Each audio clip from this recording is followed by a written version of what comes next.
Like करिए, subscribe करिए, bell icon दबाना बिल्कुल मत भूलिए। मगर पाकिस्तान में ये भी कहा जाता है कि क्योंकि भारत की फॉरेन पॉलिसी अच्छी है और भारत के पास पैसा है, तो वो उसके ज़रिए भी जो है फैसले अपने हक में करवा लेते हैं, चाहे वो कुलभूषण का ही क्यों ना हो। उसमें भी थोड़ा बहुत इन्फ्लुएंस रहता है और एफएटीएफ में भी पाकिस्तान जो है वो ये नहीं मानते कि हमारे यहाँ से कोई गलती हुई है, चाहे वो टेरर फंडिंग हो या जो भी इल्जामात वहां पे लगे हैं, उसके बजाय कहते हैं भारत ने हमें वहां पे फंसाया हुआ है, भारत हमें निकलने नहीं दे रहा।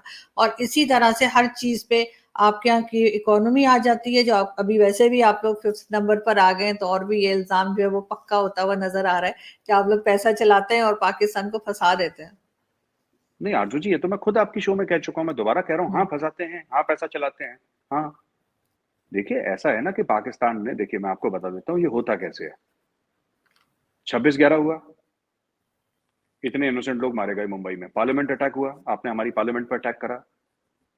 अक्षरधाम टेम्पल पर अटैक हुआ, ठीक है। 1993 के बॉम्ब ब्लास्ट हुए, हजारों लोग घायल हुए, कितने 100 लोग मारे गए। हम्म। पठानकोट हुआ, उड़ी हुआ, कितना कुछ हुआ। कश्मीर में टेररिज्म हुई, 42,000 people have died, more than 42,000 in terrorism in Kashmir. ये पूरी एक हवा से पता नहीं निकली हुई खालिस्तान मूवमेंट पंजाब में शुरू हुई, कितने हजार लोग मारे गए, बेघर हुए। तो आरजू जी, मैं जब भी किसी पाकिस्तानियों से बात करता हूं तो वो मुझसे हर समय कहते हैं कि साहब ये पुरानी चीज है, भूल जाइए और आगे बढ़ते हैं। आरजू जी, ऐसा नहीं होता है। जो मैं कह रहा हूं, जो पाकिस्तान इस वक्त अपने आप को जो पाया हुआ है पाकिस्तान ने, हमें क्या करना है? आईएमएफ को हमें क्या बोलना है कि आप पाकिस्तान को लोन दीजिए। मैं आपको एक एग्जांपल दे रहा हूं, आप पाकिस्तान को लोन जरूर दीजिए। पाकिस्तान को 1.5 अरब डॉलर चाहिए, आप जरूर दीजिए। आप एक काम करिए, 1 महीने के बाद दे दीजिए। ठीक। हमें पता है कि पाकिस्तान की इकोनॉमी 1 महीने तक सस्टेन नहीं कर पाएगी, 1 महीने के बाद दे दीजिए। तो 1 महीने के बाद जब वो 1.5 अरब डॉलर देता है आपको, तो 1.5 अरब डॉलर की वैल्यू आधी रह जाती है आपके लिए, क्योंकि उतने खर्चे बढ़ गए, उतने लोन और बढ़ गए आपके लिए। तो क्या भारत कर रहा है? जरूर कर रहा होगा, जरूर कर रहा होगा, क्यों नहीं। देखिए, ऐसा तो नहीं हो सकता ना कि आप लोग खून बहाएं और हम लोग कुछ ना करें। तो मैं ये नहीं मानता कि भारत टेररिज्म कर रहा है, क्योंकि भारत की डिप्लोमेसी इतनी जबरदस्त है कि हम लोगों के ऊपर दाग पड़ जाएगा। और फायदा क्या हुआ भाई? अगर एक पाकिस्तानी फौजी जो कि इनोसेंट है, मैं मानता हूं वो बेचारा वर्दी पहन के, वो भी तो अपने बीवी बच्चे पाल रहा है, अपने माँ बाप पाल रहा है, तो हम उसको, पाकिस्तानी फौजी को हम दोषी क्यों माने? ठीक है, वो अपनी ड्यूटी दे रहा है सिपाही, मेरे मेरे मन में उसके लिए कोई मलाल नहीं है। ये टीटीपी वाले एक अनजान फौजी को एक अनजान गांव में मार देते हैं पाकिस्तान में, उससे भारत को क्या फायदा हो गया? How does it matter to India? अगर टीटीपी एक अटैक कर देता है और रोज एक अटैक कर रहा है, how does it matter to India?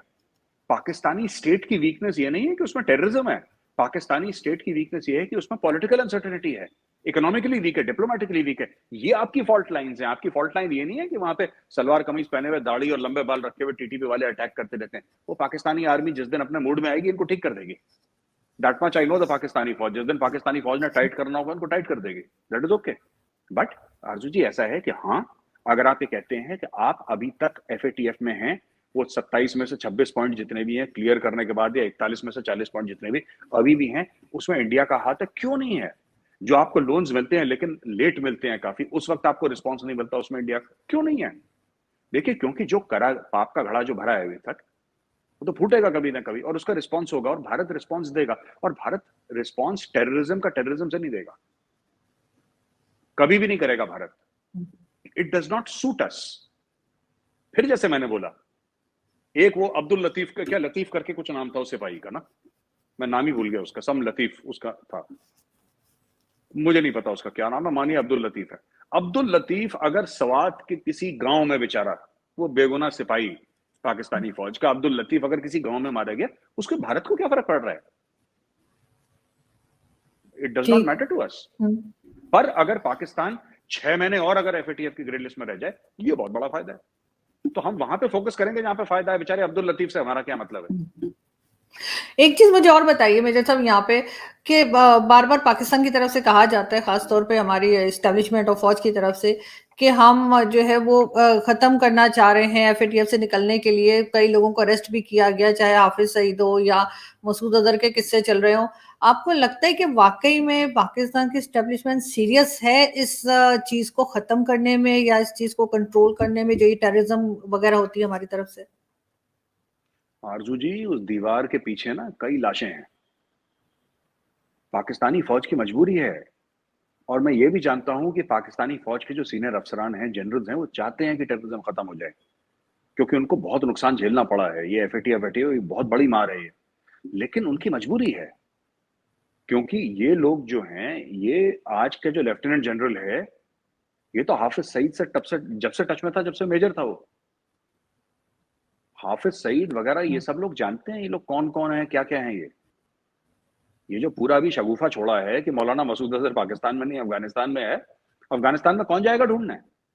भाई अफगानिस्तान में तो जंगल का कानून है, कौन जा रहा है अफगानिस्तान में ढूंढने? अगर ये कल एफएटीएफ को बोल देंगे कि मौलाना मसूद अजहर है नहीं, आप जाओ अफगानिस्तान में, कौन है पागल जो वहां पे जाके ढूंढेगा?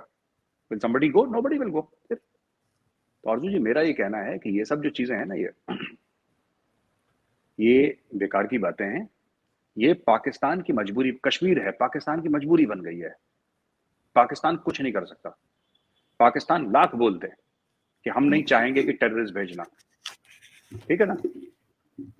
और पाकिस्तान ने, मैं कह रहा हूं, पाकिस्तान ने बंद भी कर दिया टेररिज्म करना। लेकिन ये जो चीज है ना, ये अचानक बंद नहीं होती, क्योंकि पाकिस्तान ने बयान दे दिया।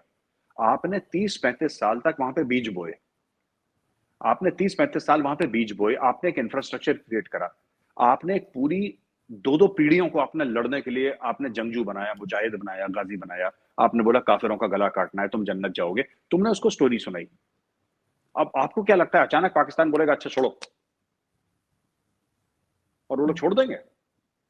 वो आएंगे और इंडिया ब्लेम करेगा पाकिस्तान को, और पाकिस्तान बोलेगा कि साहब हमने तो भेजा नहीं। और हो सकता है वो स्टेटमेंट सही हो पाकिस्तान का कि हमने नहीं भेजा, वो स्टेटमेंट सही हो कि हमने नहीं भेजा, लेकिन फैक्ट ऑफ द मैटर आपने भेजा कि नहीं भेजा, लेकिन आपने उसके दिमाग में जहर डाला और आपने इंफ्रास्ट्रक्चर सेटअप करा। वो आएगा, जो लड़का है, जो 18-20 साल का लड़का है, जिसके दिमाग में आपने जिहाद का गाजर पूरा डाला है, वो क्या करेगा? बिल्कुल। वो आएगा, कोशिश करेगा आने की, क्योंकि सोच तो वही रहेगी। लास्ट में मैं मेजर साहब आपसे पूछना चाहूंगी कि आपके यहाँ के एक पॉलिटिशियन है, आई थिंक आम पार्टी करके नाम है ना आपके यहाँ, आम आदमी पार्टी, सॉरी, आम आदमी पार्टी। तो उनके भगवंत मान साहब जो हैं, उनकी वजह से एक फ्लाइट जो है वो डिले हो गई, और वो कुछ और कहानी बता रहे हैं। कहा ये जा रहा है कि पता नहीं वो कुछ ड्रंक थे, लेकिन वो कह रहे हैं नहीं, ये सिर्फ फैलाया जा रहा है। क्या कहेंगे आप? आरजू जी, मुझे पता नहीं है इसके बारे में। मैंने सुना है कि उनकी फ्लाइट डिले हो गई, लेकिन मुझे इसके बारे में नॉलेज नहीं है कि आम आदमी पार्टी का क्या है मामला और भगवंत मान साहब का क्या है। हो सकता है वो नॉर्मली डिले हो गए हों, कहीं किसी काम में मसरूफ हों, या शराब वराब का मुझे इतना आइडिया नहीं है। सुना मैंने भी है, लेकिन मुझे आइडिया नहीं है, क्योंकि ऐसी सोशल मीडिया पे चीजें चलती रहती हैं। I am not aware of this. बिल्कुल ठीक। बहुत शुक्रिया सर कि आज आपने ज्वाइन किया। Thank you so much. Thank you for watching. Please don't forget to like, share and subscribe.